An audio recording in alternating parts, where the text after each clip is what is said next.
So yeah, thank you for joining. And what we're going to be doing today is we're going to be doing a blocking pass, our very first blocking pass of a scene and sequence that I've been wanting to do for quite some time now.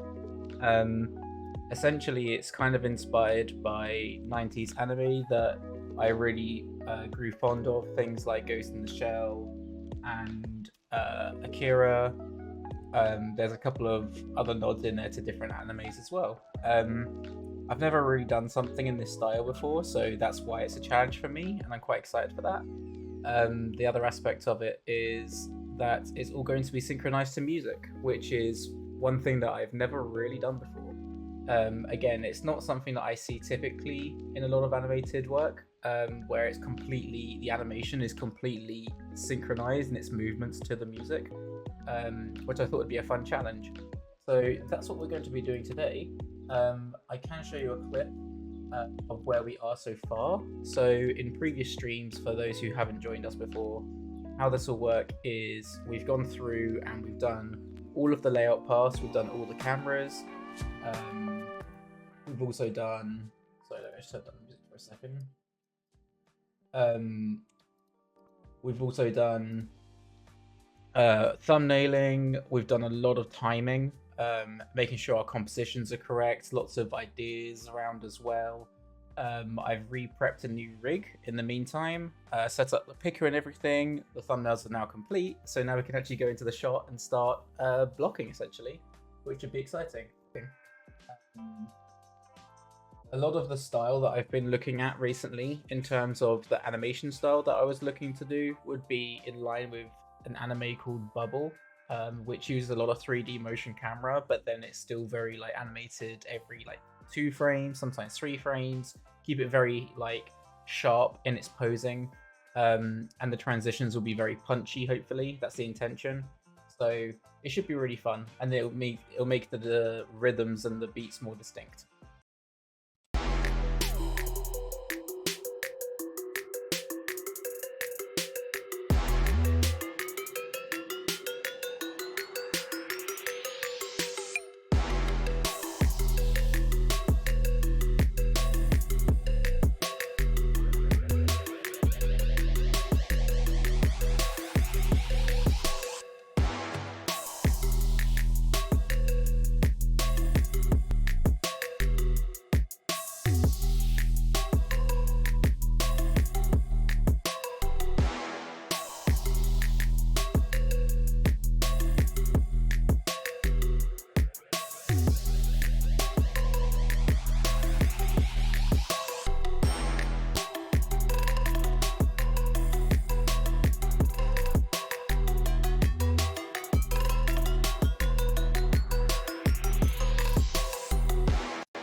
So that's a sequence we have so far.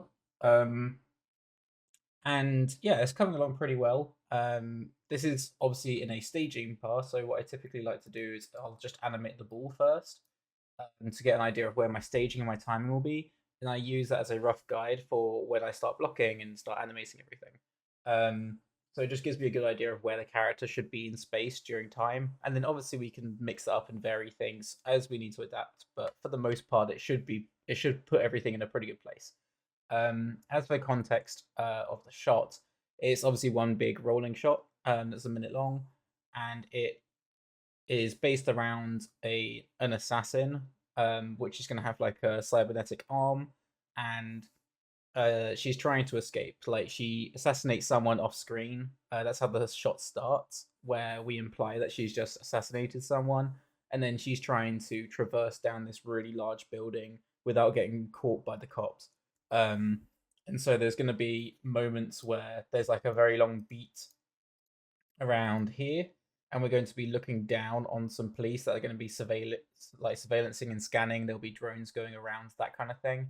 And then what will happen is our character will drop down and attack one of the police here, and then they'll jump down, continue traversing, and there's going to be moments here where like this will be like a police car kind of thing, and then we'll dive and jump around, and then they'll start chasing her again, and then there may be some like police down here in the bottom right of the corner as we jump over and then escape basically. Or there'll be like, I think what I might end up doing is around here.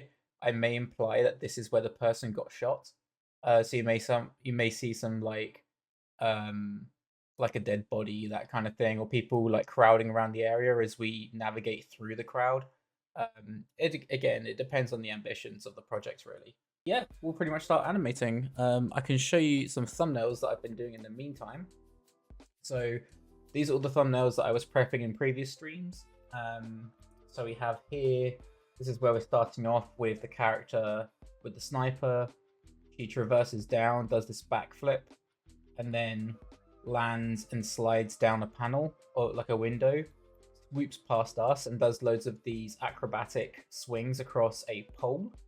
So we're going to be setting up that today as well. I bought a rope rig last week, which we can use for the pylons for the wiring. And then we're going to be then jumping down onto a window, which is going to swing around. And then we're going to jump off of that, land on a chair, jump and hurdle over a fence, which will then drop us down here. And we're going to do this big like tuck and leap over. It'll all make sense when we start blocking it. And then we're going to start hanging, and this is where we're going to come down and attack the policemen, and we kick them off the edge and they land on a neon sign. And then from there we're going to jump into the air, grapple down, and the character is going to almost claw their way down a neon sign. There's going to be sparks flying everywhere, and then they're going to run across a wall, leap into the air, run across the police car, jump off the police car, swing back round. Then there's going to be like a jump, land, and then it's hard to describe. You'll see it in the reference as well. But we're going to jump and then slide under a fence, which will then drop down the building. We claw into this other sign and push off of it, and then run across a wall, land, and exit. That's the general premise in a nutshell. But yeah, there is quite a lot to break down here. So these are all the key poses that I want to try and convey in the main blocking. And then from there, we can adapt things and see how we go. But in the meantime, I do need to make a couple of adjustments just to our scene before we go any further. So I need to bring in my new rig, which I recently put together. I can send you a link to anyone who's interested in the rig itself. It's made by an animator who's a friend of mine. Really, really incredible animator. Worked with him at Sony Imageworks. And he has a really great rig, which I'm going to show you the original because I have over time made my own customized versions of these. But it is brilliant, so I would encourage you all to check it out. What I'll do is I'll see if I can find the original at some point. I'll send some links around for anyone who wants to check out the rig. But in the meantime, I'm going to bring in our customized rig. And by customized, I literally just mean that I've changed some textures around so that it feels a little bit more in line with what I'm planning to do. Then I also plan to customize the rig a little bit more later, where I'm going to add a mechanical arm and to replace one of her original arms. So hopefully that will run smoothly. I've got another friend who's a rigger who's going to help me build that. Just skin a new arm essentially onto the character. Yeah, but we'll see how all that goes. So what I'm going to do is bring in the rig as well for the rope, and then we'll go from there. So I have all of this working. We have our character scan around. I want to make sure that in my scene, because it's a very dense scene with all the environment, so I don't want to be adding loads of complexity where I don't need it. So we have our character here with her toon shader and everything. I'm going to be rendering all of this in Blender. So we don't want to... I'm using the outline just to give me an idea of how she's going to look potentially when we render, but a lot of this, all the toon shading and everything is going to be done in a different program. So I'm not going to be too concerned with that right now. But as you can see, this is a generalized overview of the entire world. Obviously, our character is not to scale right now, so we need to make sure that we adapt that. And then also the rope rig, which down here also looks like that's going to need some scaling. So yeah, we're going to make some changes there in a second, but you can see this is our character. And I created a new picker for her as well. So I can open that up now and get that running. So let's open up that. So this is the new picker that I've made for her. And then I'll just make sure that I save this on the new scene before we start changing too many things.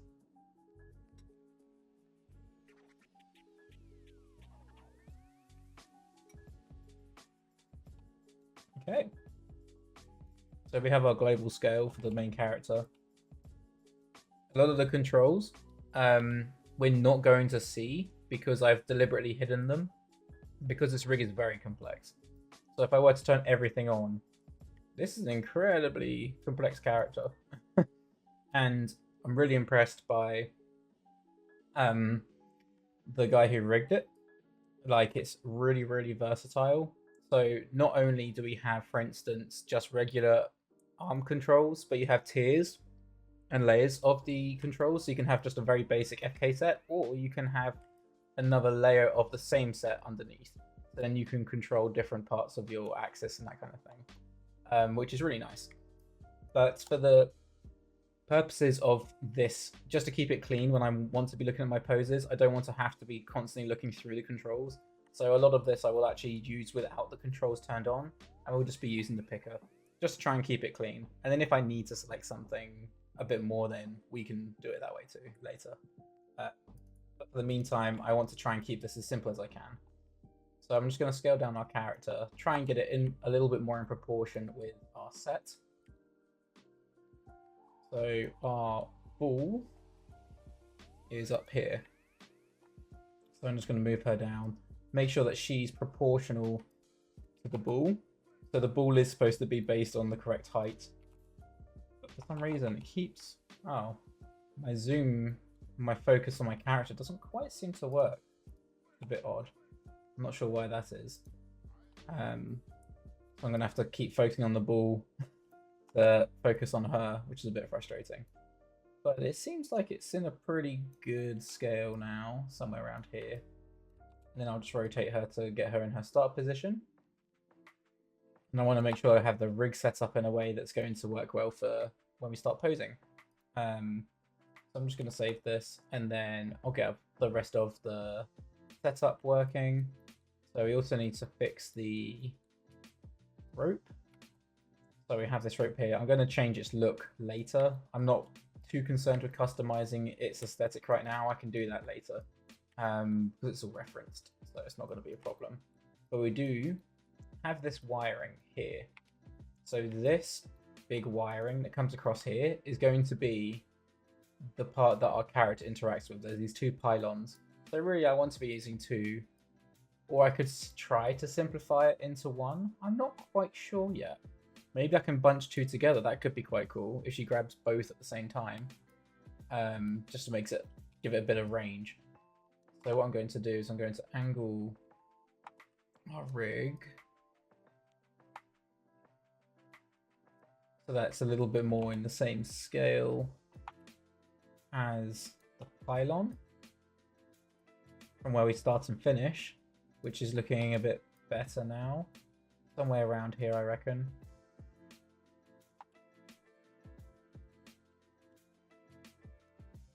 Again, I apologize for anyone who's joined with us if I can't read your comments for some reason. The chat isn't opening up on Streamlabs, which is very frustrating. But I'll try and fix that for the next stream. But you can just, you can watch in the meantime. So this rig is really nice. It's versatile as well, like I've mentioned. So this allows me I can move things underneath, and we've got these secondary controls to change the function, but then we have the large controls to make a larger scope, and these are also scalable. So I can pinch this if we really want to have like a grab in here, so it feels a little bit more sharp. So all of this is the main reason why I picked this rig. So what I also want to do is make sure that I actually duplicate this rig. Oops. Because I want to use 2 wires. Let's just make sure that is directly under before we do anything else. And then I'm going to create another version of this rig too. So let's just start on frame 1. We'll get that keyed, we'll save it, and then we'll add a new rig. Let's duplicate this. Can I duplicate the reference? Yes.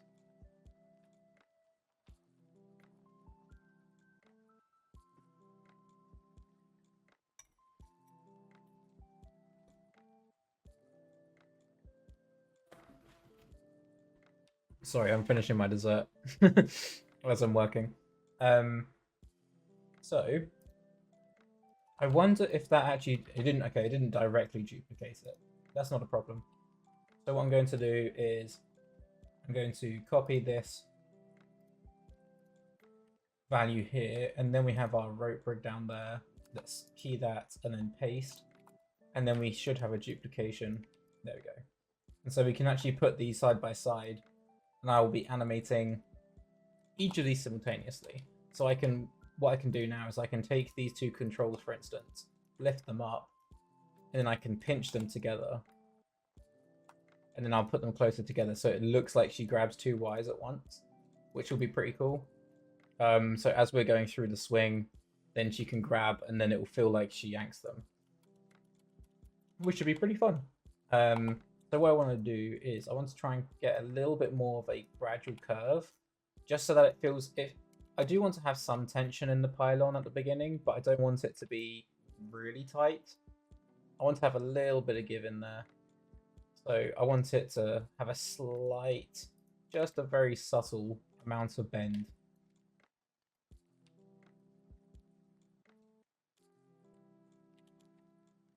I'm going to have to lower the other 2 here. Let's just turn off so I don't select the geometry. Then slightly drop it a bit more. Something along these lines. Yeah, that should be fine. And then I can get rid of these geometries here. I also want to double check that as we're going through that part of the scene that we're not actually here. So you can see how I've initially staged this. The pole is actually a little bit more... We're staging for the... Let me just hide the reference for a second. Pull this ref. Oops. There you go. And I want to lock my camera. I didn't lock it.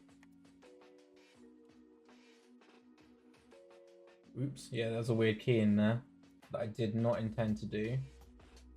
Which key was that? God. I think it was this key. Yeah, there we go. So now you can see as we're traveling through the scene and we're coming around here, that this cable needs to be a little bit more bent than I've actually posed here. So I want to make sure that that still follows the cinematography that we've already laid out, because a lot of the character is going to be staged around this traversal.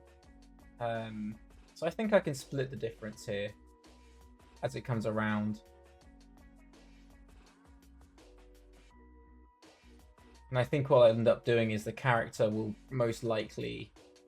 the camera will follow the action a little bit more. So as we swoop down here, once we get into the blocking stage, I may add some layers into the camera so that it gets a little lower here and there. But for the meantime, I want to make sure that I do pose this nicely. So what I'm going to do is I'm just going to bring out 2 cameras so we get a nice curve. So I can see how that curve is going to play in camera view. So let's just grab these.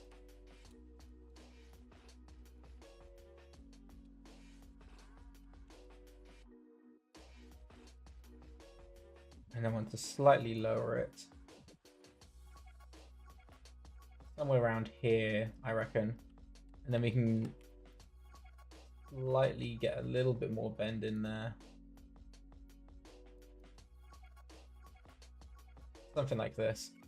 And then if I want to see if I play around, yeah, so I can play around with these as well. and give it a little bit more curvature, which will be nice. So it's these guys in here.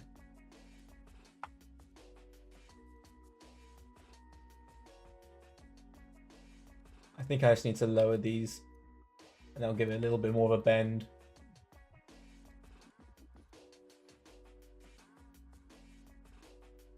Cool, so now we got a little bit more of a curve to our railing. So as we go through this, we should be able to interact with these wires, which will be pretty cool. All right, I think we're actually quite good to start blocking. So I want to start getting into our key poses. We can look at our thumbnails and we can be referring to those as we're now starting to pose out the character. So I want to make it, I think I already had my character set up the way I wanted it. So obviously we're using IK legs, the knees follow the feet, which is nice. In terms of spine, I like to use FK. So we're just going to be bending at specific joints. The arms, when we rotate, set to world space, which means they're not going to follow the chest. As you can see, the head was also in world space. This is the way I prefer to work, but it's obviously going to be situational depending on what's happening. So I will be doing switches here and there, however we need to. So we have this pose where her foot... that pivot's really going to frustrate me. I don't know why it's doing that. It's probably just because we've scaled it down so much. I'll see if I can look into that later. But I want to get the character so that we have one leg pointing a little bit more towards the camera. And then we're going to get the root coming down. And she's leaning into the pose. Going to rotate in the X. She mostly tucks in from her chest. And then we're going to get a little bit of twist in there as well. So the stock of the gun is going into her shoulder. And then her other foot was going to be reaching out. For some reason, part of the railing where the stock is on, where the mount is on, sorry, isn't actually contacting the ground. So I'm going to have to change some of the proportions, I think, anyway. But what I'm going to do is I'm just going to get the foot, put it in a position that reads nicely as a pose. And then make sure I get some nice rhythm and flow in the pose. And then from there, we can adjust the rest of the railing. We'll see how we go. So we've got little toe taps and everything that we can play around with. This rig is really good. So as we're coming through, I want to get the head tucking in. Try and connect the neck to the spine. The shoulders tucked up. And the arms coming around. I want to see if I can connect the hips as well. We've got a big stretch on that leg as we're coming through. A little bit more weight is probably... we're going to be quite even on the hips, actually, because of the way the legs are placed. I may adjust some of these poses as we go to try and see if I can make it as appealing as possible for the character, but we'll play it by ear because, again, I don't know how this is going to respond. I also have to consider, because I haven't really done that much posing testing with this character yet. I did a little bit just before we started. So we're going to be playing around with it. And we're already seeing we're having a couple of... Oops. We're having some strange things happening with the shoulders already. Where the jacket is twisting on itself. In here. So we're going to play around a little bit, I reckon. I do want this to look really appealing. And some of these shapes are already a little concerning. But we'll see how we get on. Let's try and twisting the chest. I want to prioritize the shapes of the character.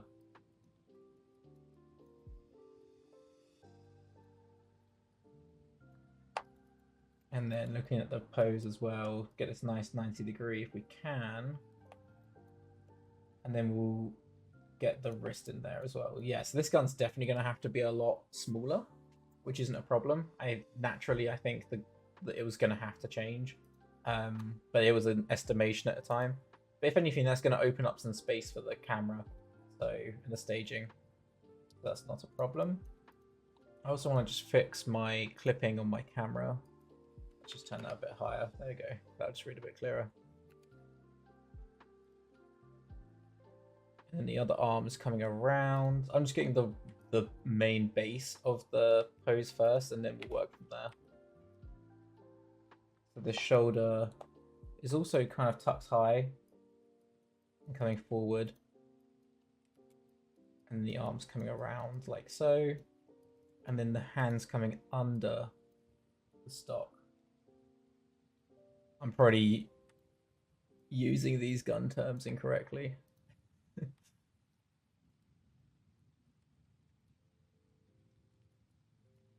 I want to see if I can bring that arm under.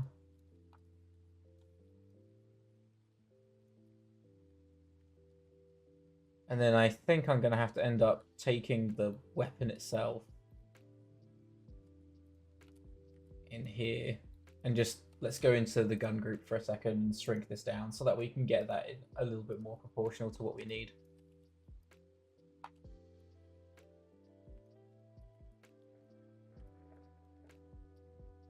So it's going to be tucked into her right shoulder.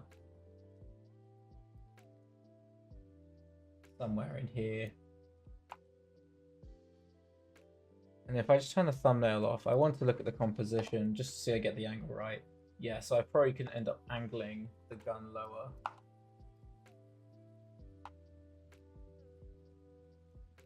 But this is feeling a little bit more proportional now, so that the hand can reach forward.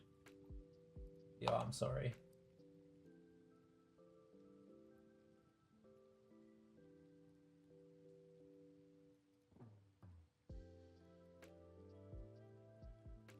And then we can tuck that head in. I'm not sure how I feel about the pose yet. I think I'm probably going to end up changing this at some point. I'm going to probably end up re-thumbnailing some poses and seeing what works best. But at the blocking stage, I'm not as concerned with that. I do feel like I'm going to need to twist the chest, actually. Lean it in a little bit more. So I tuck it in this way. Then I'll just counter the root back a little bit. I think I need to tilt the head under. And then I think I was compensating with the neck a little too much there.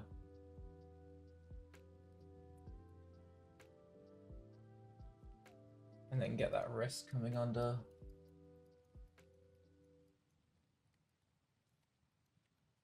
Oh, the orientation is really bothering me. For the camera, I'm having to select one control and then come around with the other. That shoulder needs to come around this way.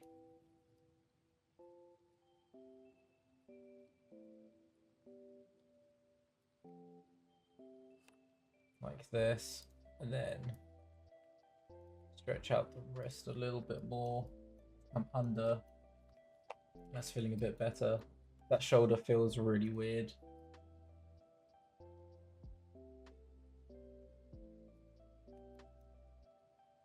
And then I might bend the foot a little bit more out. I don't know.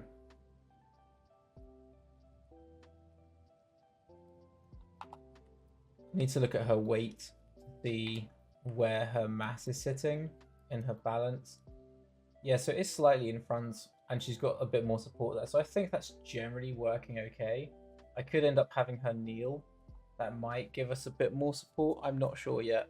I want to find a cool pose that also feels like she's holding, like it's a cool stance, cool pose, but also feels like she's holding, like she needs to functionally hold a gun.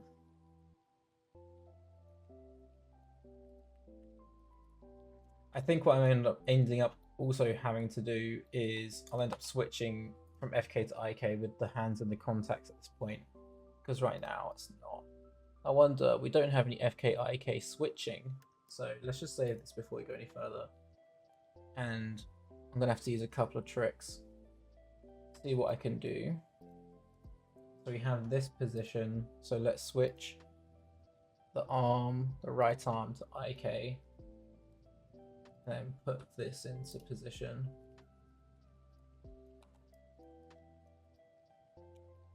Reset that. So it comes around like this. It's feeling better.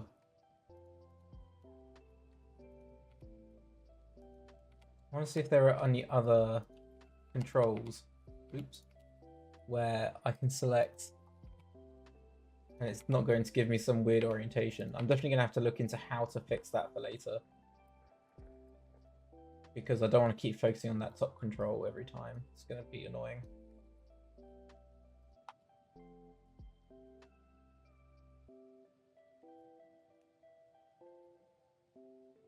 And one thing that's really nice in this rig as well is it has a lot of versatility to the fingers, but also in regards to what I'm going to do is I'm just going to create a sphere and place that around the scene, then I can focus on the sphere whenever I want. So I'll place it in the scene, then I can focus on that, rotate, and then I can use the control.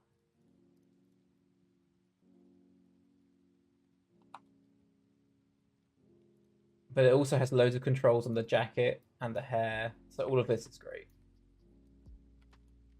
Anytime I want to change the orientation, I'm going to have to select this ball.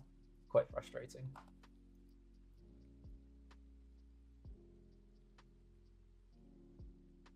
So this hand needs to come around, thumb tucks in, fingers going to curl under.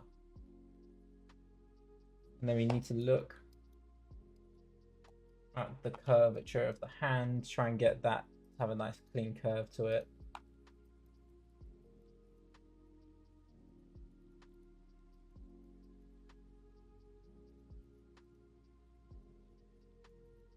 So it curls under slightly. And then we need to have one finger on the trigger.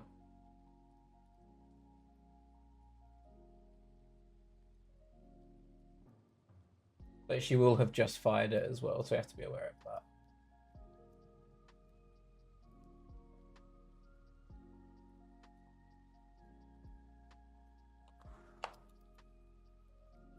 I think that hand's going to sit higher.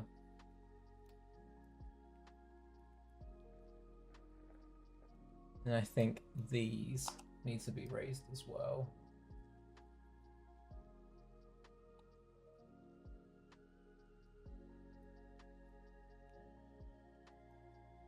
And then curl these under a little bit more, I reckon. Trying to get a nice appealing shape. And then as we curl the hands on the underside, trying to get some variation. So I'm thinking maybe we can do like a 3 again on the underside here. So there's different variations that you can hold. So like using this kind of pattern with the fingers is very, you'll see this a lot in like old school Disney animation. And then you know, you can do different groupings. Like you could go 2 underneath like this, but that's something we can play around with. So I'm going to select this ball, place this here, get the rotation that I'm looking for. And then I need to make sure that I get the angle as well. So to get this into a good position, I also want to set this hand to IK. Here. Then we'll put this into position, reset the rotations.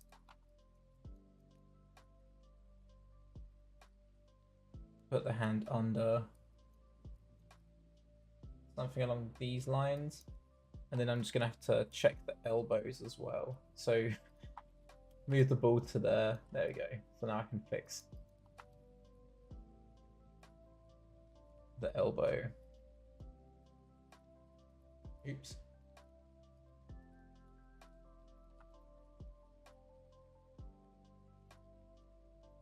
I want to see the shape.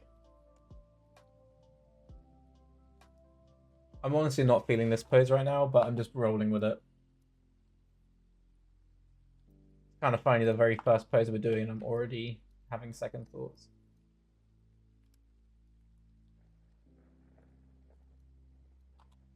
But it's okay. So I'm going to curl the fingers under here.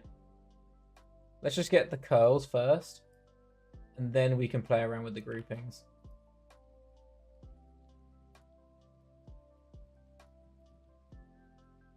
So making sure the fingers are making contact with the gun. And then from here, I could do it like a 2 grouping. And see if I can point the fingers into each other a little bit more.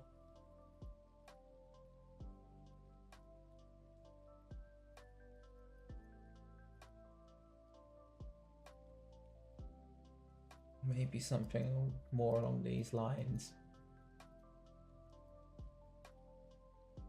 I might just keep it with the 3. I think it looks more graphic and simple. So in here, just curl this under.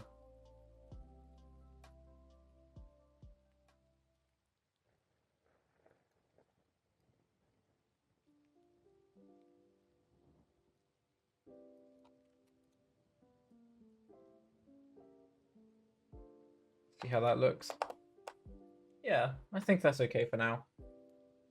And then we can play around with her hair and the jacket and those sorts of shapes too. Before we go any further, I do want to make sure that I can actually see the set, like the thing that we're standing on, because that's going to determine a lot of her weight. But I'm just going to save this for now.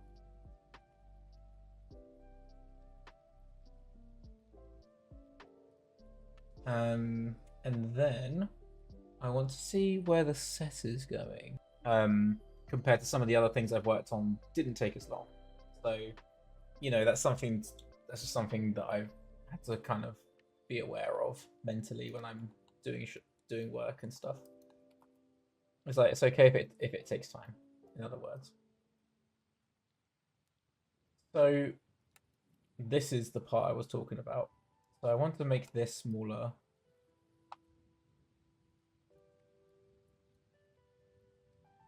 So I can come around and make contact with that foot.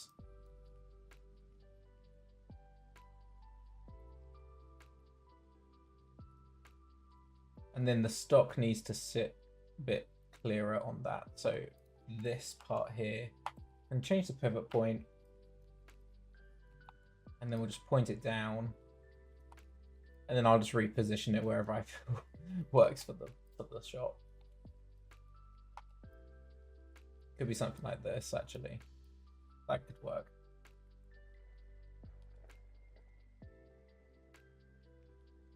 And then I may just need to adjust the leg. And play around with it, see how it feels.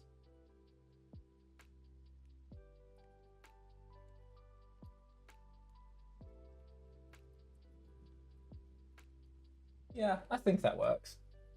And then I'll just shift this slightly further back. I think that's cool. And I'll just take that foot, slightly unbend it. And I think we have a first pose that we can like feel. I think that works pretty well. We have loads of hair controls as well that we can play around with. I don't plan to pose her face until much later because I'm still on the fence about if I want her to have like a sci-fi visor on, which is going to cover most of her face. I think that could be pretty cool. I feel like it would just be more in tone with the shot, and I'm not trying to make this like a particularly expressive piece emotionally with like seeing her expressions and if she's shocked or anything like that. I'd rather keep her like she is just this like cold-blooded assassin. So kind of keeping her more in line where she's actually just gonna have her like she's literally just on a mission. I think if I try and keep it in that kind of tone, I think that's gonna work better. So I may actually obscure her face intentionally. And then we can just focus on her traversal mechanics. I want to see if I can lower. I'm going to lower that shoulder so it's not obscuring the scope. I think seeing the scope silhouette's going to be clearer better, like that. I might need to bring the arm forward. And then this shape here is bothering me on the jacket. But that feels too tucked up now. I don't know, maybe it actually feels okay. I don't know. On the fence about it right now.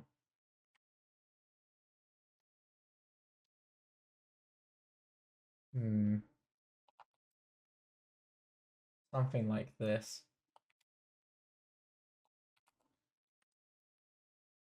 And then her jacket, we can start to pose.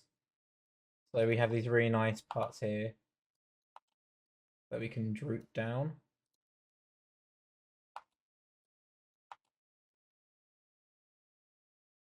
And that already just like tucks the shape in, makes it feel a bit more clean. Then we can point the jacket down. We don't even really see it in camera, unfortunately. But there's going to be loads of cool opportunities to have the jacket kind of swaying in the wind and everything. But I do want to try and keep it clean where I can. So it's all FK based.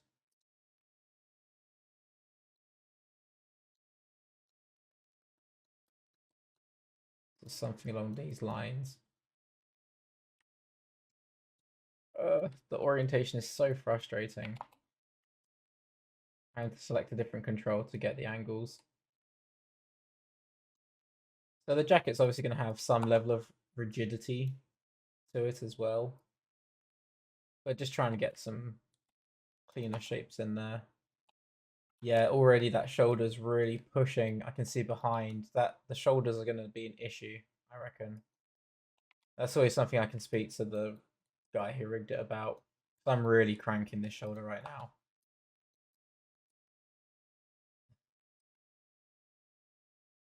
Already that feels a bit better. I wonder if I can slightly push her root away and get her a little lower. I want to try and get this at a nice right angle for the arm. Something like this. I feel that would work a bit better.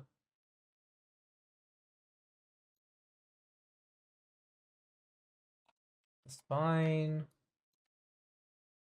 Let's have a look. For some reason the music stopped playing as well. Oh yes, continue. There we go. How's the spine feeling? One thing that's really good on this as well is I can just turn the jacket off at any point and see how her mechanics are working. But it feels it's working relatively well in 3D space. I think it's just the shape, the volume of her, like her waist to her hips. It has like a very specific curvature, which is maybe adding a bit more complexity than I intended initially.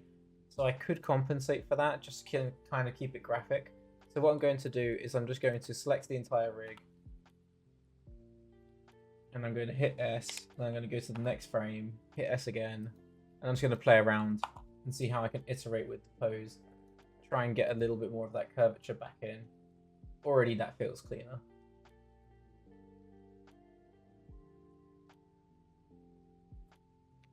See that slight difference? So we feel the curve of the spine a bit more.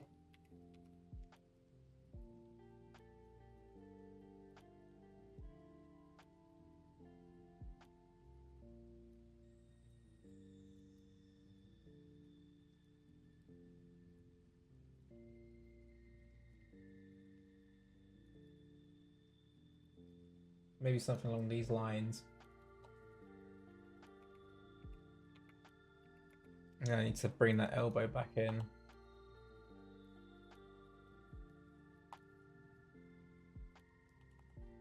Where is that gone? Is it? There we go. Just the elbow was feeling a bit off. Somewhere around here. Okay.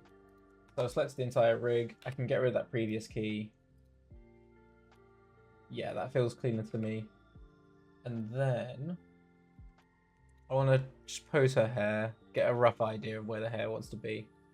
So we have some nice hair controls too, which we can drag these around. I just want to droop some of the hair a little bit more.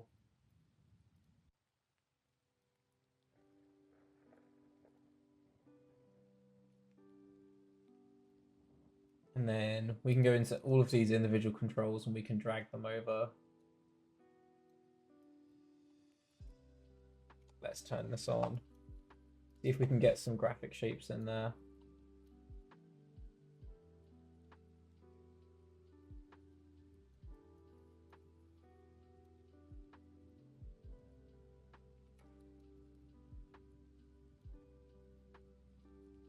I like posing this stuff out.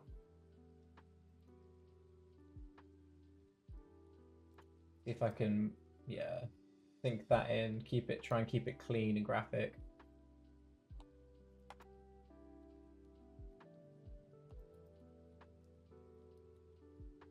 I think that works for a first pose, and then we can go into something a bit more exciting. Okay, so now we need to look at our next stage, which is going to be going to our temple, looking at our thumbnails as well. So our next key pose we have, oops, select the thumbnail, is when she turns and does the jump.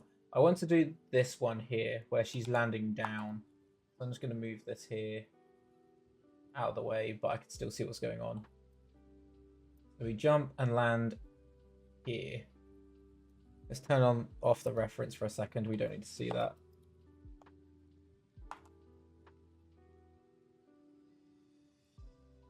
So it's this pose here. So I want to have her turn and land onto this railing here. So we're looking at this guy here. So now that I know that position, I can hide this and we can move her into position. So I am going to turn her arms into FK, because I know for a fact that those need to be in FK for this part. For some reason it's not moving. Oh, it's just taking its time. FK. FK. Cool. And then I need to have her turn her root. Let's reset a lot of her spine. And then we'll also reset her arms. Rotations. So we're going to have her turn, face this way, and then she's going to go down.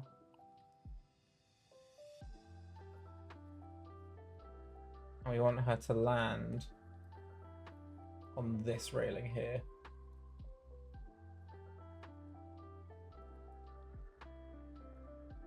Is my temple feeling big now?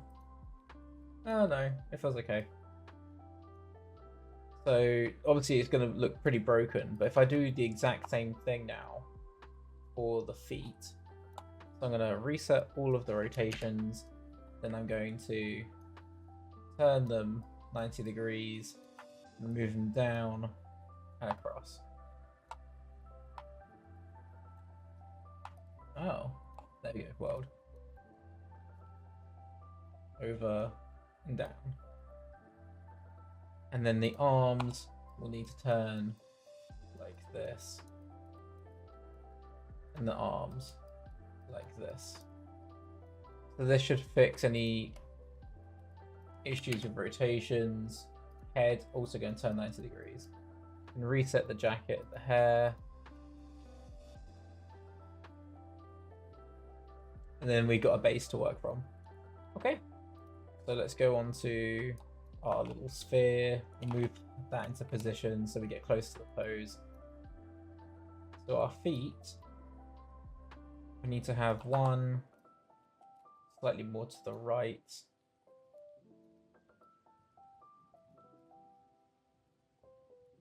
And I want to point it slightly outwards. And the left is going to be slightly more away from camera like it currently is.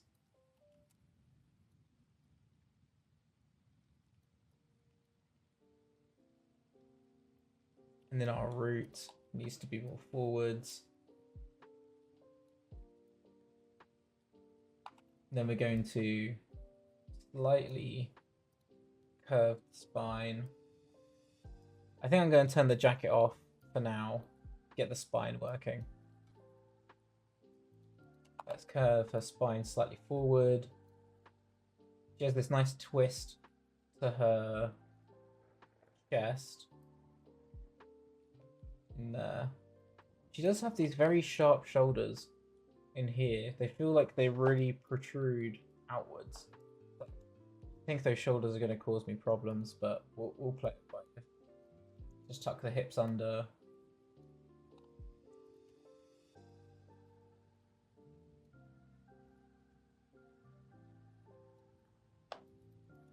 And then the head, I may actually have her turn the other way.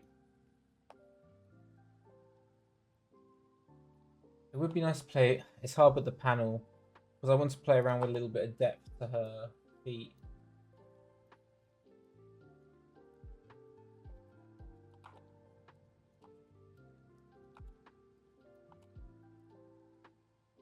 Guess it's going to have to feel something along these lines. And then this arm coming around and back. Orientation.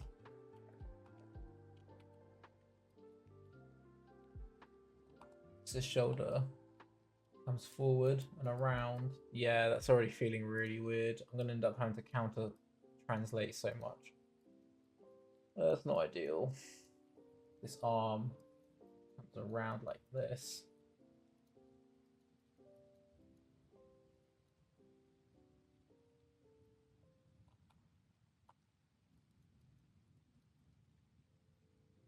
Get a little bit of bend to the arm there. I'm going to fix the hand poses after. This arm comes around like this. Forearm bend.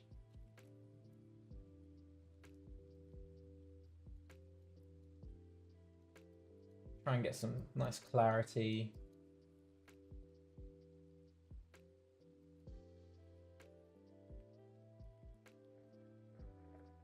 I think this will work for now.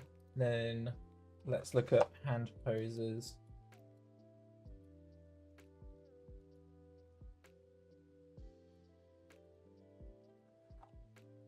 So let's just reset all of this. So I do have a Pinterest board, which is actually a really good resource for looking at hands. So let's have a look for inspiration.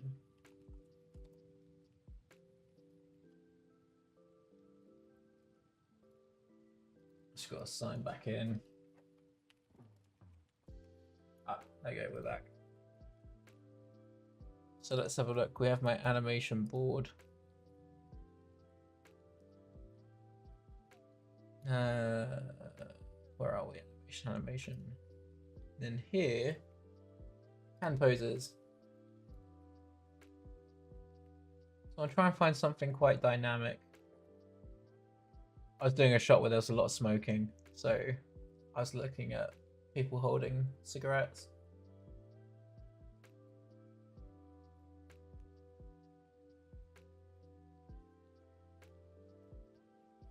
We've got some cool stuff in here.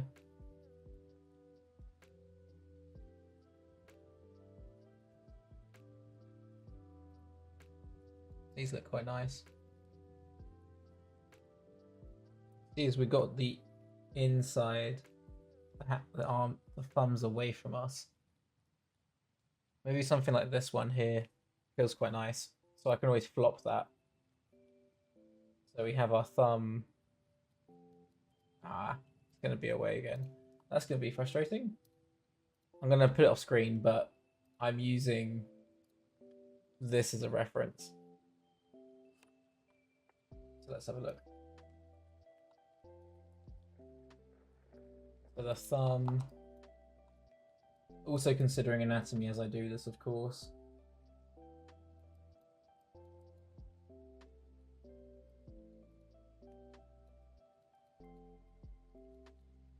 And then the pinky curls in. Do we see the top? We see the underside. It's like this.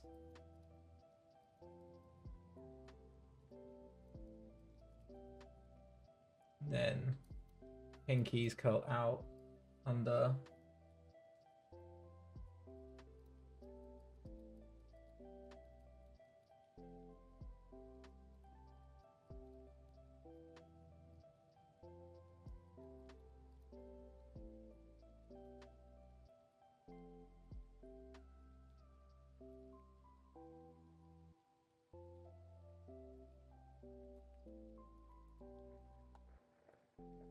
Feels quite nice already.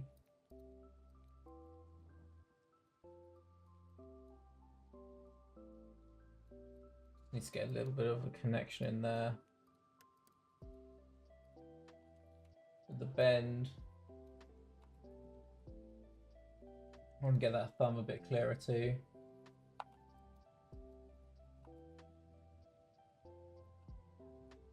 So I reckon these are going to have to be a little higher.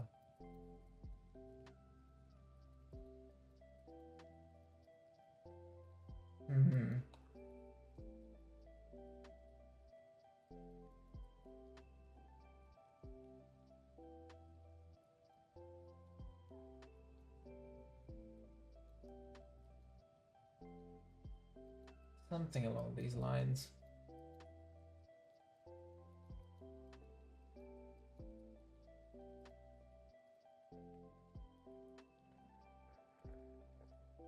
Just looking at that silhouette of the pinky. We'll go with this for now. And then the other hand.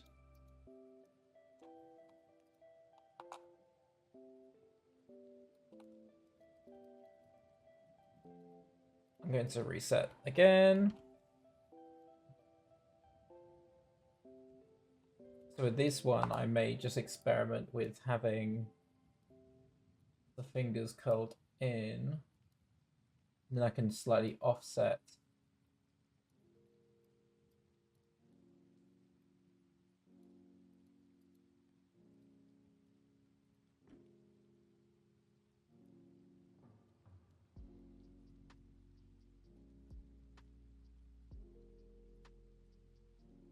Something along these lines.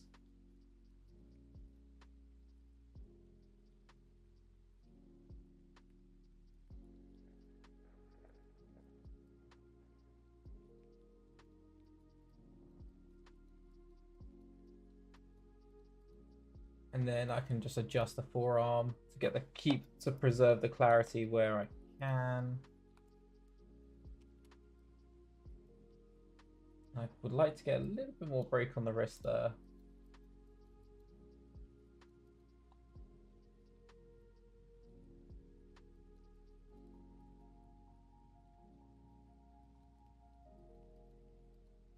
And then see if we can curl those fingers under a little bit more. Something like that. Feeling pretty cool. And then we'll just make sure that the jacket feels clear. I do like the jacket. One of my students the other day said it reminded them of Attack on Titan. And I was like, yeah, I can see that. It actually wasn't intentional. I absolutely love that anime, but it was not intentional. I found that quite funny. I'm happy. So we can slightly move this down a bit. Get a nice clean curve there. The orientation is still going to annoy me. Not being able to select the controls and look around, but it is what it is. So I want to get a little bit of weight to the jacket. Where it just comes down a little bit more. Just on the ends. I don't want it to be crazy, anything crazy. Just want it to feel like there's a little bit of weight there.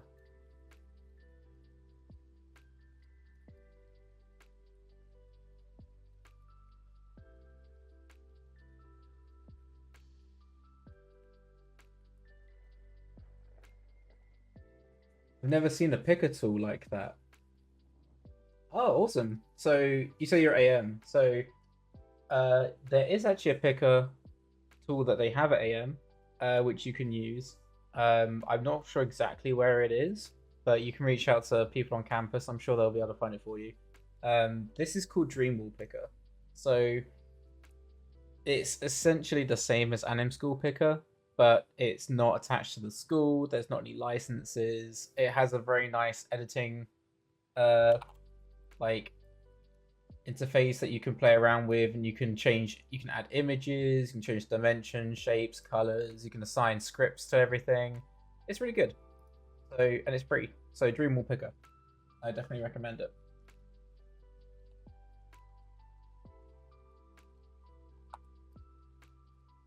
I hope everyone's been having a good weekend. Trying to get a cleaner shape. God, this is so frustrating. Trying to get the angle for the jacket. I guess what I can do is I can literally just select the geometry and then isolate it. That might be a smarter way to do it. So let's go in here. Let's set this to normal. Select the jacket. Isolate it. In here. So now I can actually go in and I can shape this without being obstructed by anything else, which is going to be useful. Now I can go around here and I can actually look at this angle and just try and shape it a bit cleaner. I can actually see what's going on three-dimensionally, and that will help me clean up the curve. Clean up the shapes.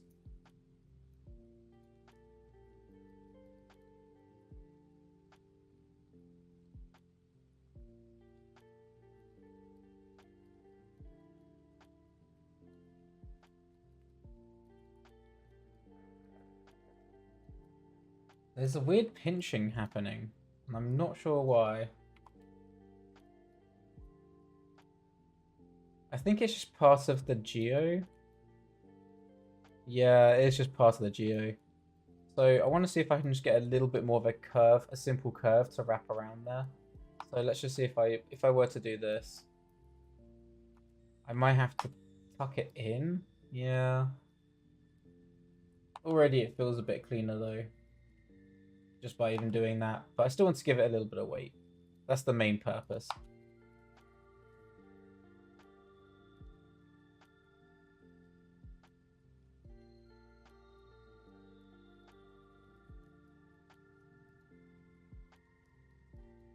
Something like this.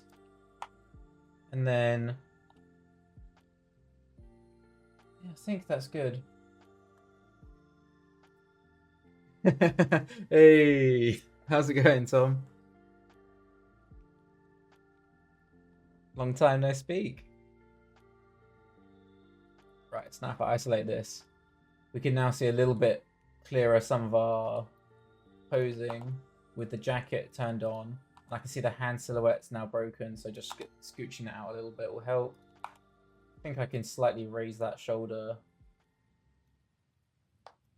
With her hair, I'm getting like Mikasa vibes from Attack on Titan as well, which isn't helping. It's not my intention, I promise. I may, if you want to know my actual reference, point of reference for why she looks the way she does, is actually based on Major from Ghost in the Shell. So I can just show you for a bit of context here, because I just find it funny that I've tried not to. I've tried to make it look like one thing and it's looked like something else. Where did it go?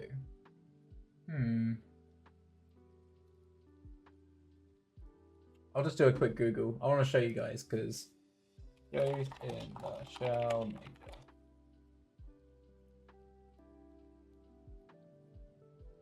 So this was my reference. And so you can see the like hair values and the jacket values, but it just so happens that she has a hairstyle that makes her look like Mikasa. And the jacket does not. So it's kind of funny. I mean, I don't mind it looking like Mikasa, but it's not an intentional reference. That's the thing that I find annoying about that. But there you go. Anyway, I'm quite happy with this pose now, for now. I might just droop the hair a little bit more forward so that we get some weights to the hair. On that right side there. See if we can droop this down.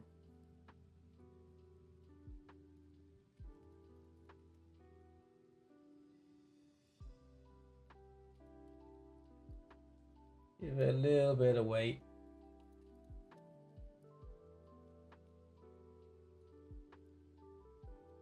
Something like that. One thing I do like about this hair is because it's very dark, you can create some really nice clean graphic shapes with it. And it will have some shading to it when I render it. Like it will have like a slight finish to it, which will give it like a shine shape. But it will be like clean. It won't be, I don't want it to look like 3D. Intentionally it's going to look like, it's going to look a little bit more like it would if it was 90s anime. That's the intention. Do you always pose the hair directly in your blocking phase? I try to, yeah. Because I want to. A lot of it will naturally change. When I start going a little bit more in depth, when I start adding more keys, then I will start to add overlap and follow through, and therefore things are going to change in the hair. But the other aspect of it is I want to still have a very clean pose that I'm working toward, so that if it does settle, I have that pose to begin with rather than doing it later. So whenever I pose key poses, I try to pose the entire rig as close to a finished product as I would like, as I intend it to be, basically. Like this is where I get really like picky, and I'll play around with posing quite a lot to get what I'm looking for. So in here, for instance, I can already start playing a little bit with bend bones and that kind of stuff, just cleaning up some of these poses. That kind of thing.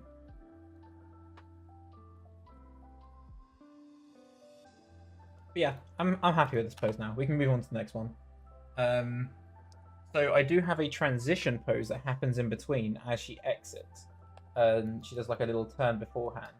So what I'm going to do is I'm just going to go to that point earlier, which if I look at my temple, looks like it's around here as she comes down. Now, I'm having a little bit of a struggle with this part because I want it to still read, but we have a lot of complexity in the foreground here, and I want to make it very clear that she is the key point at which we're focusing on. I want her pose to read clearly.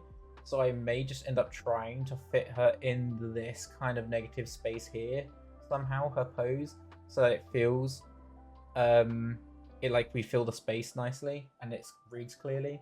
And I think I'm gonna end up having to go away from my thumbnailing a little bit for that reason. But since we are in the blocking stage, we will see our character here, and then I'm going to start using Tweed Machine to start blending toward that next goal. But we're going to get some issues with like there are going to be some problems with FKIK switching and that kind of thing, which will show us how well the rig holds up really when we're doing that. So let me just have a look around here. That's the rig. So she's going to be around here in space, and then I can start to reconstruct the pose.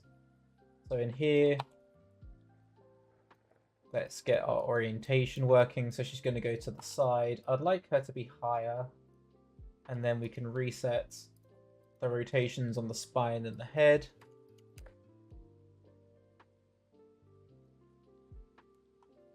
And then we can get rid of temple now. We don't need that anymore. So as we're coming through, I might have her tuck her body in. I'm just trying to think how. Again, so I want to show you. Let's just have a look a little bit at some of the material that I'm referencing, because that's going to determine a lot of how the posing works. So, for anyone who doesn't know what I mentioned earlier, there is a TV show called Bubble on Netflix. Or it's a movie, sorry. And in here, there's loads of different parkour scenes. But you can see the way that it travels through space is very much like snapping into poses and just hitting them. So I want to try to make it feel a little bit like this. It may be a little bit more fluid.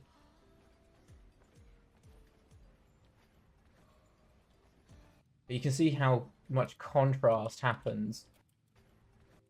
But there's still some really nice, clean posing that happens. Like, this is really cool. Like, see how much the transitions happen. So yeah, we're going to be playing a little bit in line with those sorts of things. And for that reason, I'm like, how much do I add overlap and follow through? Because that's going to loosen it up, you know? And I don't want to loosen it up so much that we lose the clarity, because that's something that happened.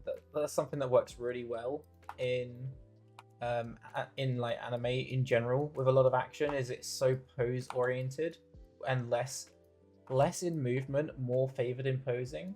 Like theoretically, what like the foundations on which it's built from. And so I want to make sure that I kind of lend it to that rather than trying to really loosen it up. So I'm thinking I could create some quite cool shapes in here.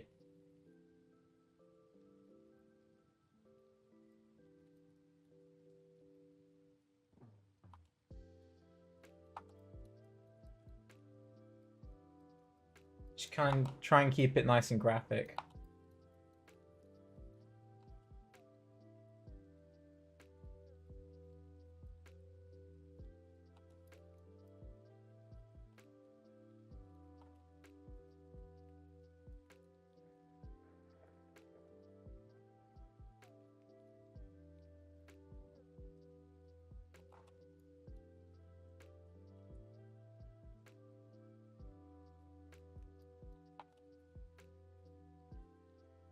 Anyone had many plans this weekend? Up to anything exciting?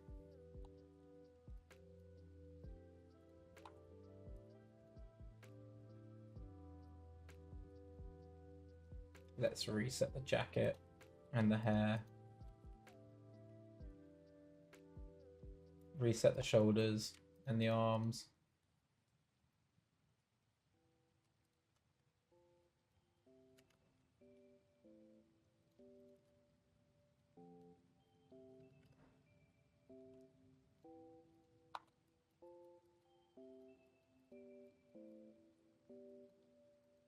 AM assignment. Nice. Which class are you in now?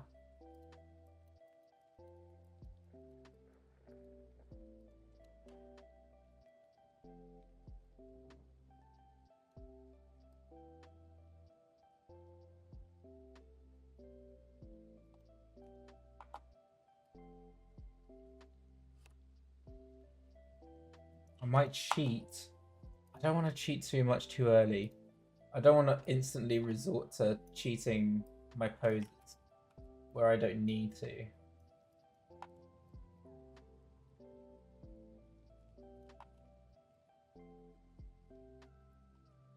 Because that knee's bothering me. There you go, that already fixed it up a little bit. There we go. Try and keep it nice and graphic. AN06, ooh, big one. Hey Raul, how's it going, man?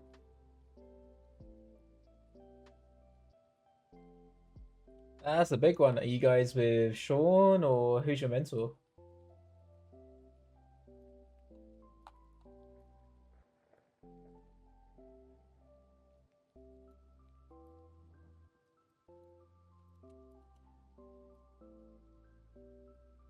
Yeah, Sean. Nice. Yeah, Sean's great. I owe a lot to Sean. He definitely helped me get the AM mentor gig, and also he just taught me hell like so much stuff. So I'd like to play around with depth a little bit here.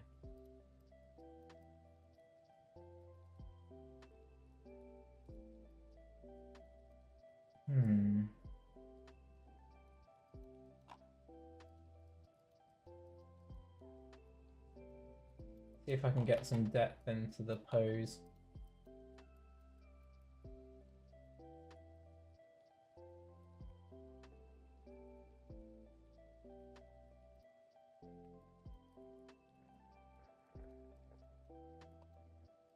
I don't want to add too much complexity either, though. That's the only thing.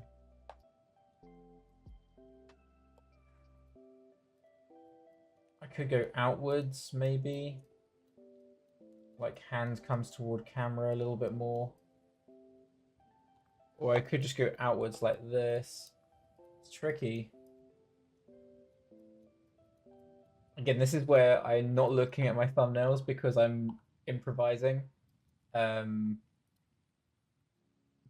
it's fun to experiment, see what you can find, see what feels good.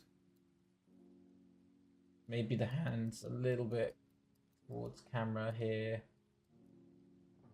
I don't know. I don't want to, this feels very symmetrical. I still feel like leaning more towards this, even though there's just so much complexity.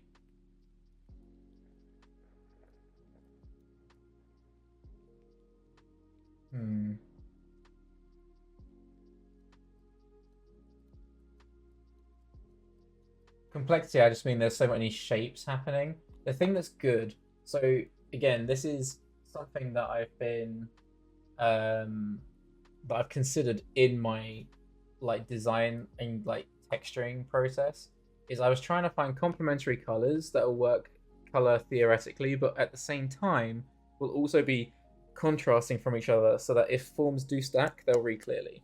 So see how we have this orange jacket, but the palms of her hands are green.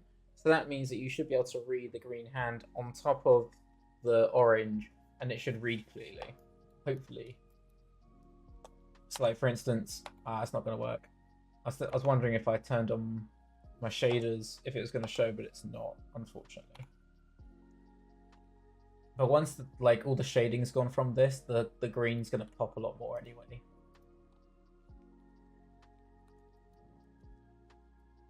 Do I go like this, something along these lines?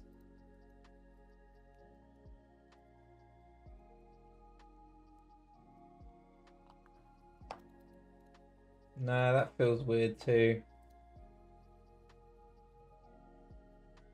I will figure this out. I could come over. Or I could just go the opposite like this. Yeah, I mean, I was thinking about this kind of pose earlier, but I was trying to see if I could get around a way of doing it without doing it this way. Because I do a lot of this, I do this posing quite often. So I was seeing if I could come up with a more creative solution. So this twisting, I need to fix the skinning on this jacket. Probably gonna have to do some little fixes here and there. But I don't want to limit my posing because of the skinning. Because you can do this, right? Like, you can twist your forearm without your shoulder twisting so much. So this is a really odd one for me. I don't know why. The shoulder is twisting as like it is. It shouldn't be. Yeah, I'm doing good, Rel. Thanks for asking.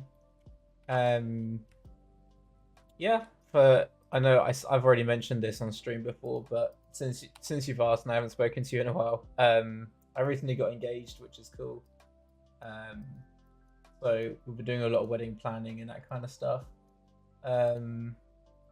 Otherwise, yeah, things are busy. Enjoying my time at Moon, and yeah, just working away really. Got a lot of work to do. I think I can break it up by just, there we go. The only issue is this does look better, but because we're getting change in lengths and variations, but the issue is this looks very similar to this. Maybe that's not a problem. Maybe it's okay. Because, again, anime likes to favor its posing, right? So I can still do an interesting breakdown in between, but maybe that's okay. Keep it simple. I'm going to stick with this for now.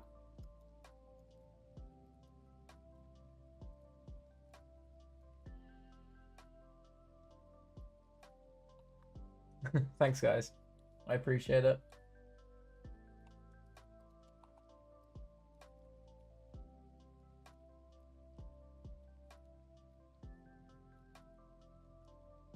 You've been playing many games recently, Tom.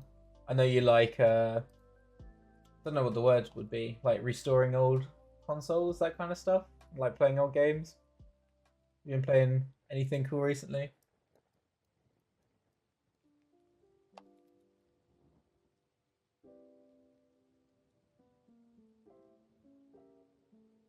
So let's have a look at our Pinterest again.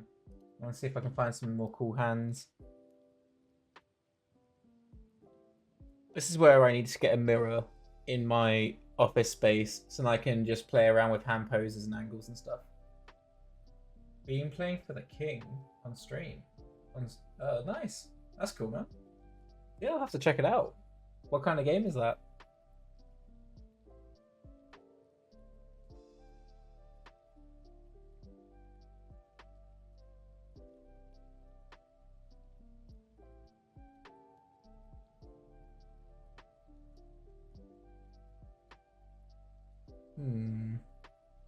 Anything that I like the look of here?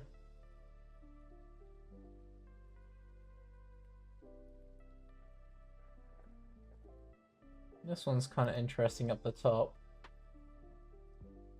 One hand up, 3 down. How does that look? Yeah, that could work. That could work. Let's try it.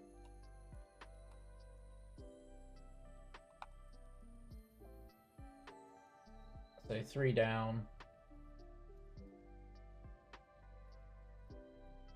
1 up.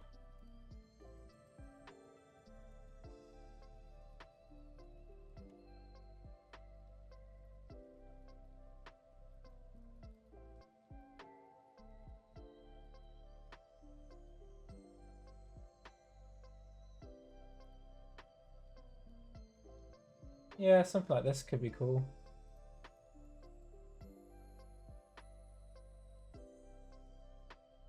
Play around with trying to get a bit of a curl in there.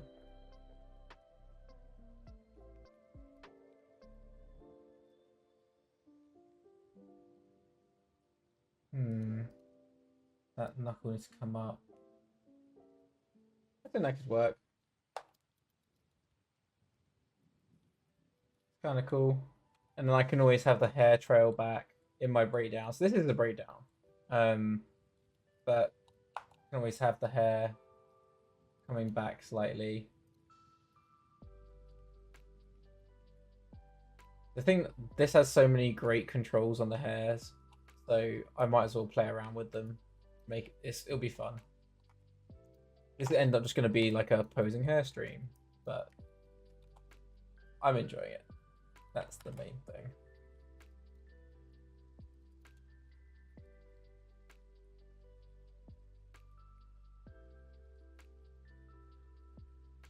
So coming slightly outwards, and then we can pose this into some clean shapes.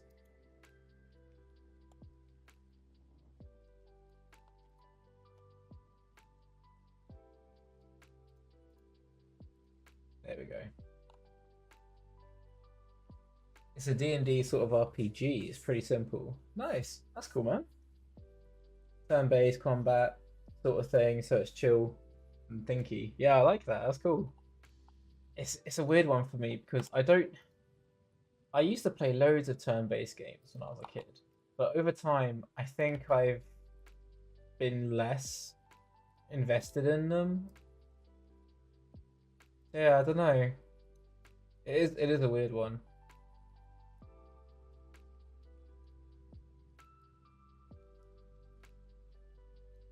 See if I can curl this under. So when we were working on Spirit, we did loads of studies into like hair shapes that we were looking at from the original 2D, which a lot of it was done by James Baxter, which was really cool to study that kind of stuff. But it also meant that there was just like so many different things that you could play around with shape-wise and trying to get some appealing curves that would like wisp kind of thing. See, that's how that's kind of hitting the thumb there. So I want to see if I can fix that.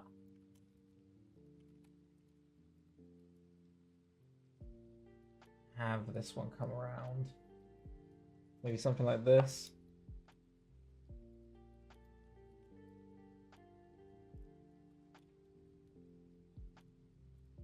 See if I can tuck that in a little bit more. Something like that, that still flows.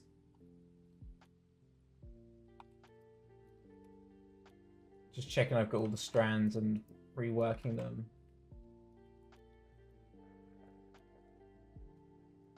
Yep, that's done, that's done.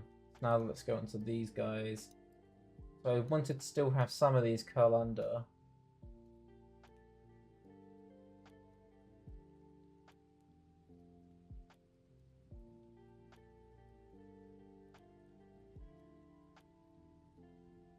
And then there's like the undercut hair. Like it's such a cool rig the way that it's set up where there's like layers of hair.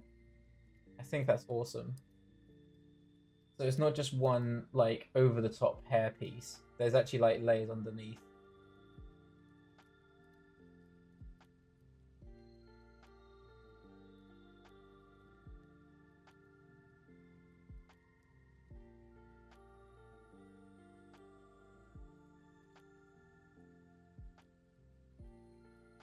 Now that I have the chat, I can actually send the link to the rig, so I'll do that in just a moment.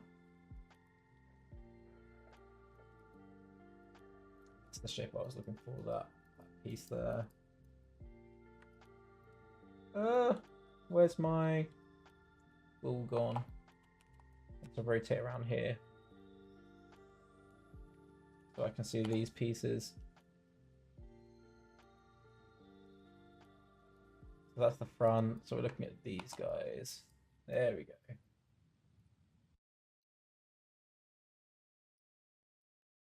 want to try and simplify these into some more graphic shapes.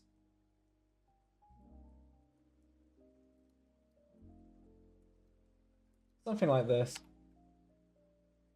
I know that looks simple in a silhouette, but all that complexity is there now, like in the shader. Now when I go back to this, the jacket is getting a bit in the way, so I wonder if I can go in here and just tuck some of the jacket away. Oops. In here.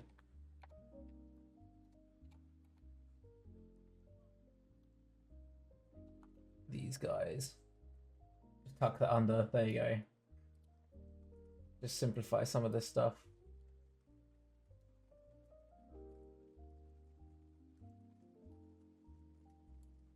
And then we've got these cool shapes here on the jacket and everything.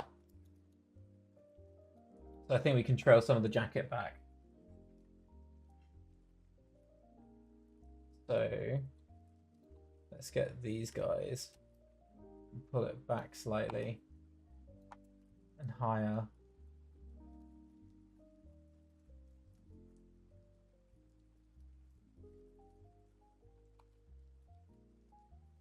I am wondering, it's tricky. Oh, there we go. That's better. Like there's two layers of different types of the controls for the way that the jacket works. I can turn it on because it's interesting to see. Where are we? Jacket. Cloth. Here we go. So you can see here we have these main joints which run down, but then we also have these two main bulk ones which like manipulate the sum of it, but they don't. The way it's skinned doesn't always give you a result you're expecting. So yeah, it is kind of interesting. But if I now mirror that other side over, that might help. There we go. And then I might splay the jacket out slightly.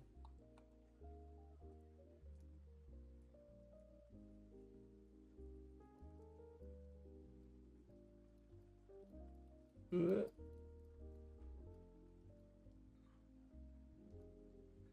it just go directly back? I guess it would. I also need to look at some jacket shapes, like clothing shapes, for the way things flap. Could make it a bit more interesting. Yeah, some of the skinning is getting a bit messed up now.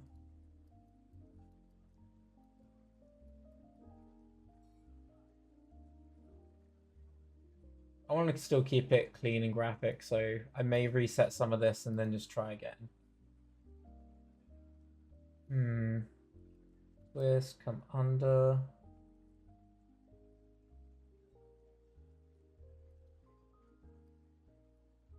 Yeah, that feels a bit more graphic now.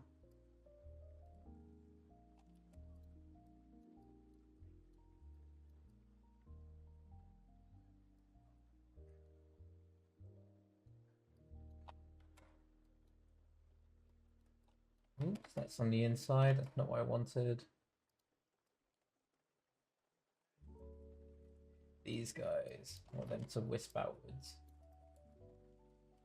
I think I'm just gonna have to start with the main big ones, yeah, like this, and then begin to flick out the rest of it.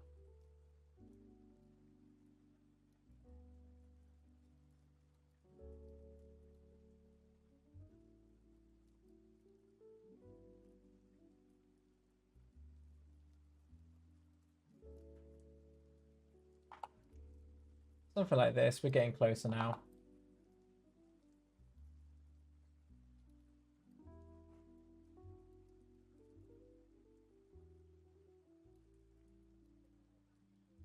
Cool. That feels pretty fun. I want to see if I can just slightly clean up that jacket line on the arm there. Make it slightly more right-angled. Reset the bend bones. There we go. Yeah, I'm happy with that. Here, so it's this frame here. So I'm gonna key here. Now this one's tricky because there's a really complicated rotation flip that happens here. So I'm gonna have to look at the reference and understand what rotations and axis he actually flips from. So we're starting off facing away. He's doing a... Ooh. Okay. I'm looking at his Y first. He comes around. Okay, I think he does a 360. He does a 360 in the Y. So let's have a look at that. So first of all, let's get into position. So I need to select character down here. And we just need to move it into position. Let's just do that first. That makes sense. We're going to move it down, over, and across. So we can see the character on the edge of frame here. So I just want to reset her height a little bit more for the legs. And let's reset the spine. That's going to help me figure this out, like visually.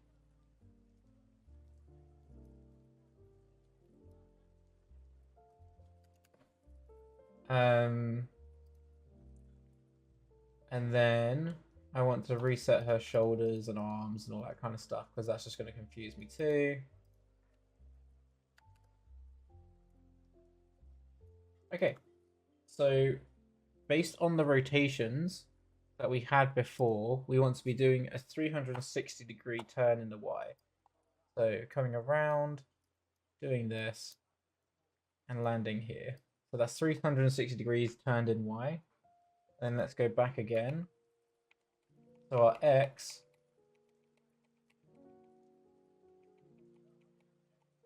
does that. Such a weird rotation. He's coming back. He does come under. Yeah, okay, I think he does do a 360 in the X as well. Backwards? Yes. So we're doing this rotation backwards, 360 degrees here. And then we've got the Z as well. Oops, I'm pinning things by accident. Unpin. Sorry, didn't mean to do that. Then in the Z, let's have a look. So he comes around, he tilts. I don't know. He starts swinging on his right. He goes to like a 90-degree here in the Z.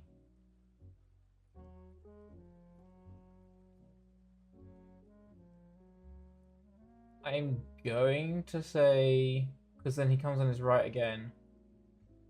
I don't think he actually resolves any Z. So when I do the transition, I'll know when I start splining, I want to figure out early that rotation. Otherwise, that can really cause issues later when I start breaking it down using Twee Machine. So that's why I'm trying to figure this out now in this key pose, because I'll be adding a breakdown in between. And I want to make sure that I can figure out that breakdown and make the spline work. Even though we're still doing it on twos, I just want to, for my workflow purposes, I want to make sure I do it clean.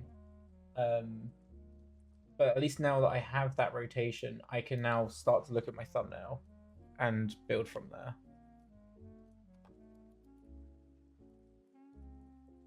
So we can bring over the thumbnail.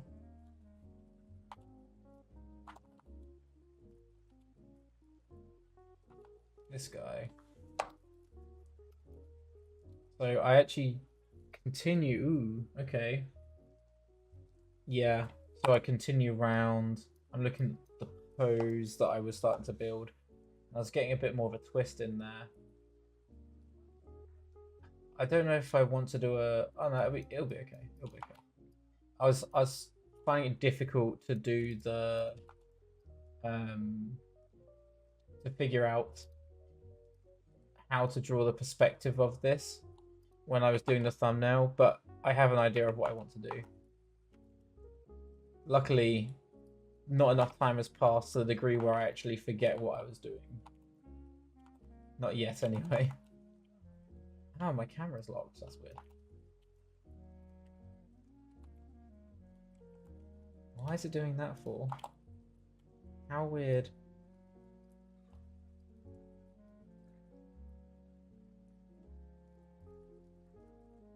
Right. Now I can, there you go. I can orient myself now. So my spine, I do want to keep it low and coming around. I've probably gone a bit too low on the lower half here. The head's going to do those same values. So it came around in 360. And then again here. But it also came under in 360. This is the only issue with working world space on the head. I can switch it later. I can fix this stuff at any point, thankfully, of Animbot. But I want to try and keep it. I want to know for myself. I like doing things manually to a degree. That arm was back, so now that needs to come round. Oh god, like this, and it also needs to do that. And now it's coming around here. There we go. So this was an oppose around here. Oops. So she's wrapping around here. Her legs also need to do those 360s. So that does a 360, like so. That's also going to flip under. And then the leg, the left leg actually comes around here. At least according to my thumbnail, this will be an interesting one. And then the other leg is going to do the 360 in the Y, 360 in the X, and come around. And it was an oppose kind of like this. Now I can look to connect the hips a bit more.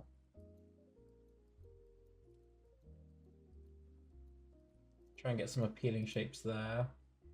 So the idea is she's twisting around as she's coming through. I'm still dragging that arm though. I'll play it by ear. Like, I'm probably going to end up adapting some of these poses as I start to break them down more.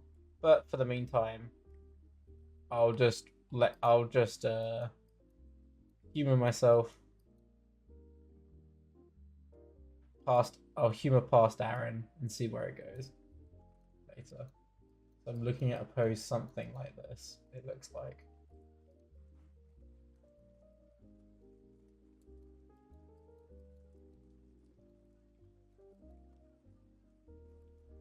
I have a feeling because we're coming down and around, I might actually get a bit more twist in here by doing a pose more in these lines.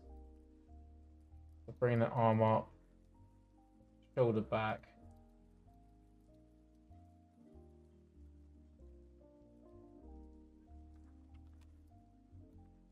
Something more like this. It's kind of temple. And then dragging the wrist behind. I think this is going to work better. And then I'm going to reset some of these hand poses.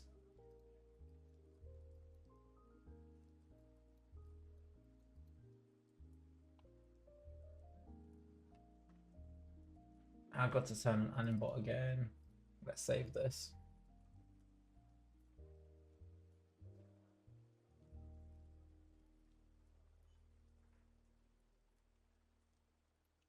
And then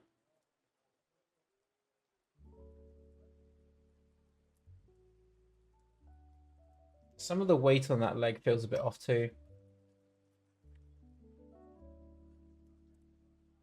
It's just loading animbot, it'll take a second.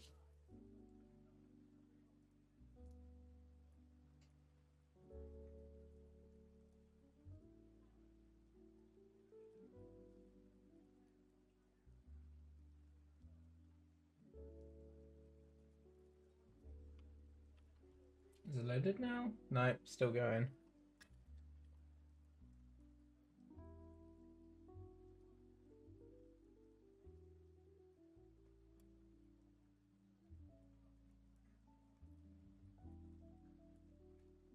There we go. Right, we're back.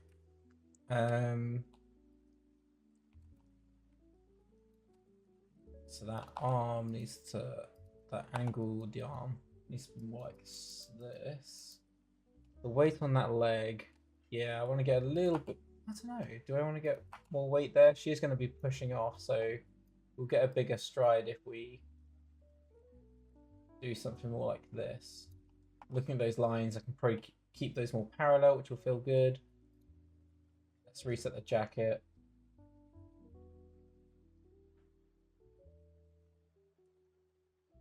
Reset the hair. I don't think did I animate the hair in that pose? Yeah, I did. I must have. Okay.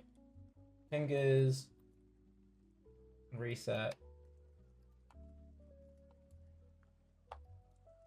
For now, I might actually just go with the... Oops. That wrist looked broken. Yeah, it's over twisted. I thought it was in hand space. There we go. Ooh, what's happening there? That's not normal.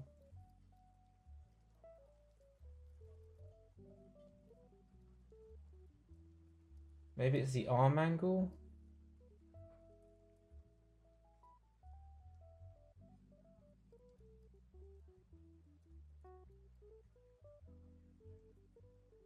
Let's try and do something like this. Straighten out the forearm. Wrist deformations are a bit odd too. And then what I might do is look at a previous pose and for the time being, just use that hand pose instead. And then we can adapt things later.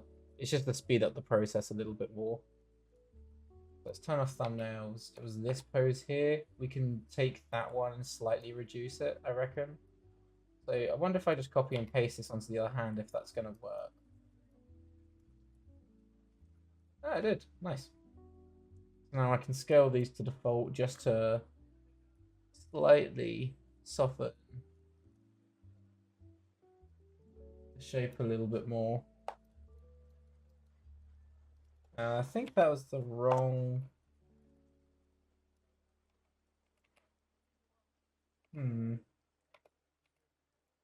Oh, that hand's gone into the wrong position now. Oh, it's not in the... Are they not keyed? Did I not key my switches? Oh, I didn't key my switches. This all needs to be keyed. That's not a problem. So in here, this needs to be set to IK. Oops. FK. IK. There we go. I didn't realize I had to key those switches. They're coming through, come down, wrap around. Look at this hand again. So I just want to create something that flows a bit more. I'm actually just going to reset this. And then we'll just try to make it wrap a bit, so it's not so flat.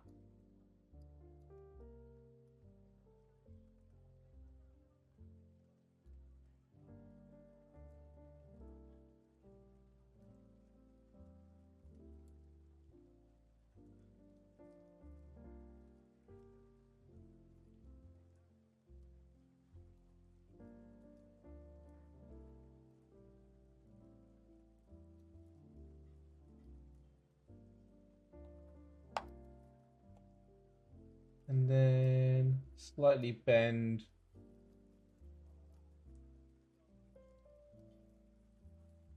fingers.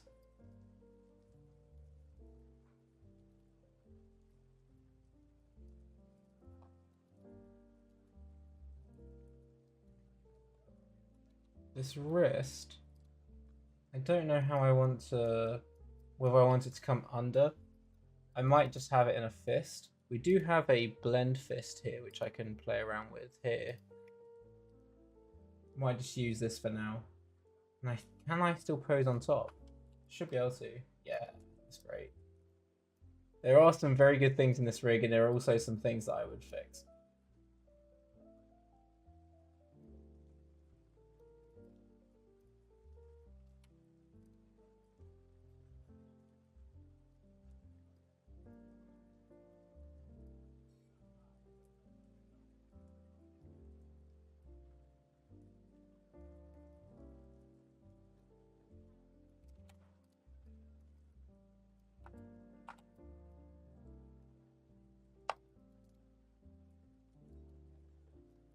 And then the jacket is swinging around from the left, so the jacket is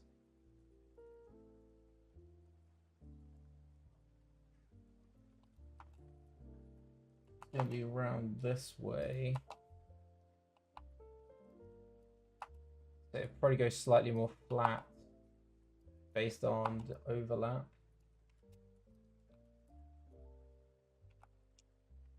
So I need to use my sphere to orbit around.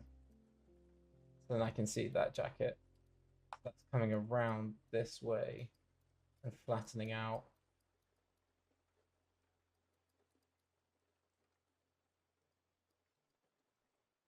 Like this.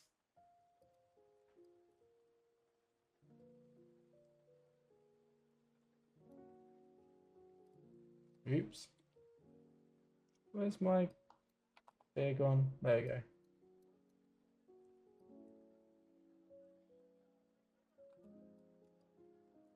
And then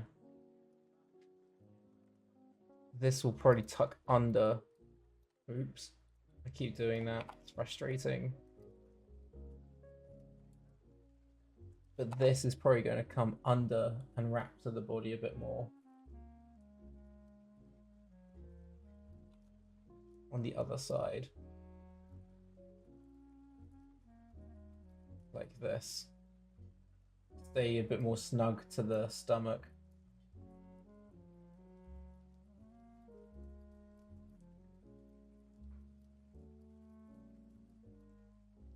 I want to feel like it drags, it's pulling.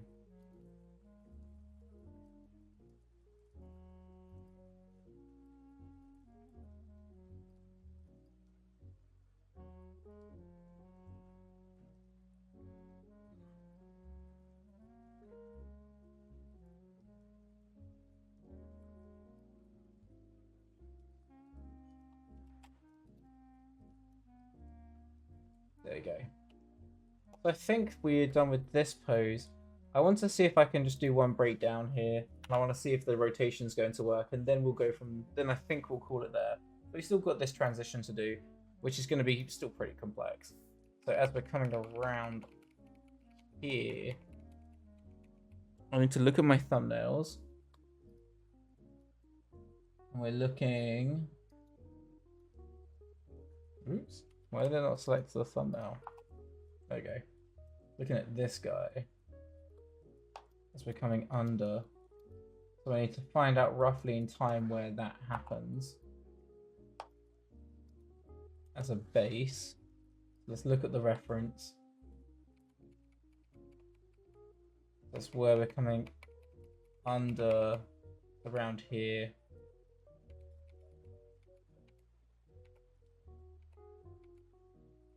So it's this frame, approximately. And it is near enough halfway through, which is convenient. So as we're coming through, we're coming up.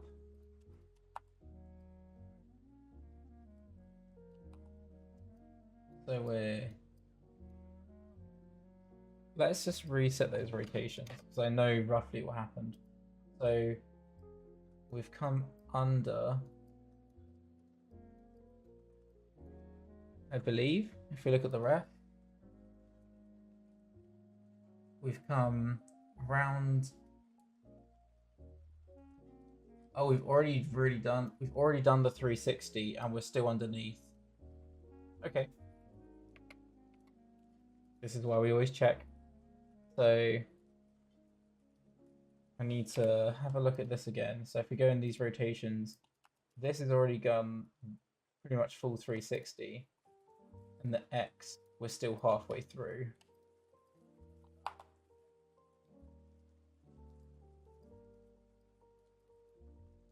So I think we're around here.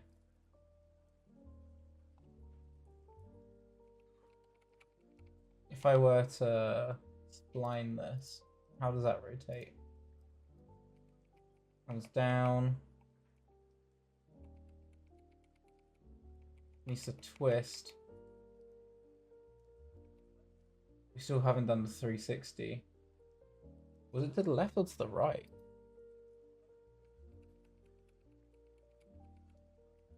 To his left.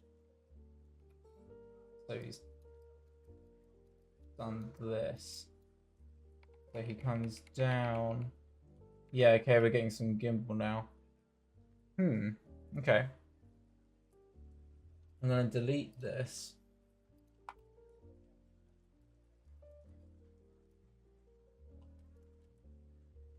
And then I'm going to snap these back. So we started off. Oh, it's taking a second. Oh, why is it selecting both? There you go. So snapping these back. Right. So we came round and back. And in this transition, we've done a 360 to here. So that's those values. And then from here, we then are going to take that value in the graph editor, snap those back, and then we're going to come down, up, and around into this position, like we had earlier.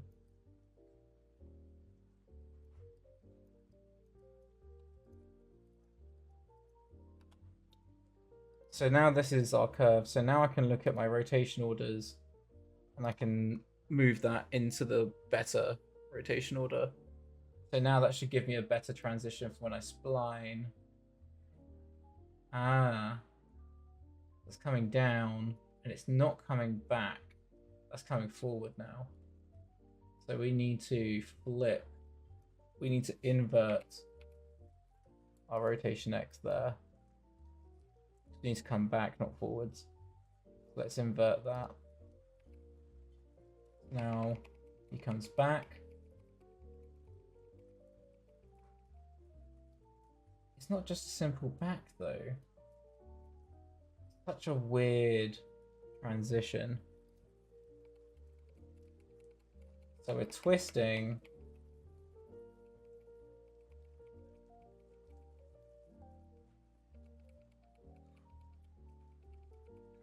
Come back, twisting.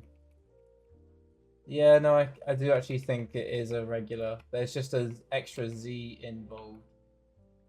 I think. It's such a weird, complex move. These moves are always the most challenging. But I think this is a base we can work from. So what I'm going to do is I'm going to put that back into step. Going to make it higher.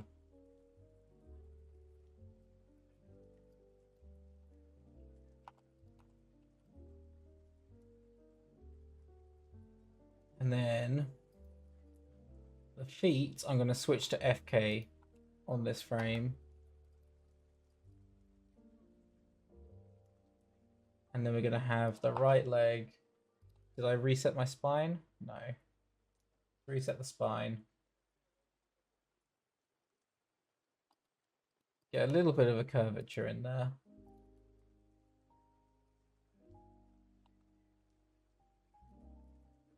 Just looking at the ref. So we're coming around, we're leading over his right shoulder. So her right shoulder coming around. I think. Yeah, this way. A little bit. The head's coming under. I think I'm going to change the head space as well here on this frame. I want to try and just switch everything to FK. So head space. FK, IK, where's head? Heads to next space. And then the values are going to switch to 0. Now her head's correct. Following the spine. And this leg.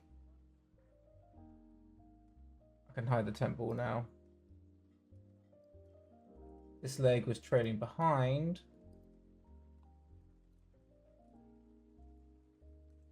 This leg was leading forward.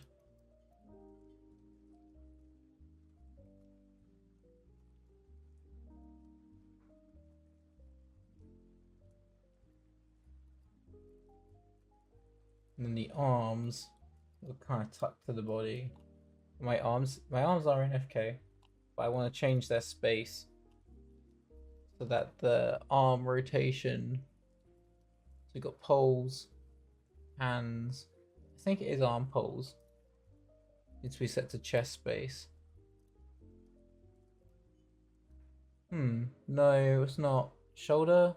I think it's shoulder. Here we go. That's better. Set these to chest space. Reset their rotations. So we're just putting everything into local space now. Now that I can craft the pose a little bit more. And I can make it a little bit more to camera, I reckon. Try and find that appeal.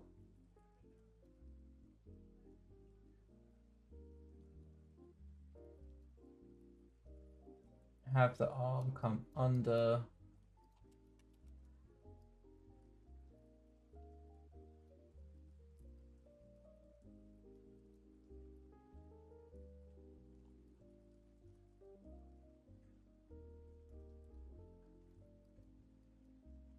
And then this arm around here.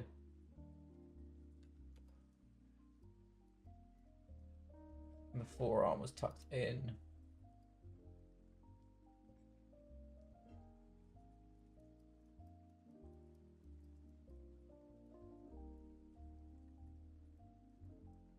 Arm pointing down.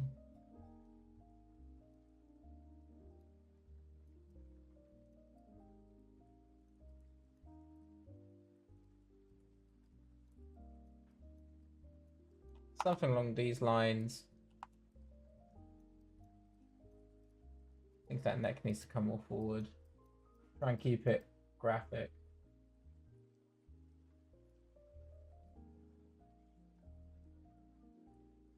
That foot. Fix the angles. I think it's something along these lines. I may not want to bend the spine in X so much. I'm noticing that I'm ending up bending the upper more than the lower a lot of the time. Like the upper half of the spine. I reckon something along these lines, and then I'll refine things as I go into like more detail later. I think I might keep her lower here. I can already feel the way that she turns.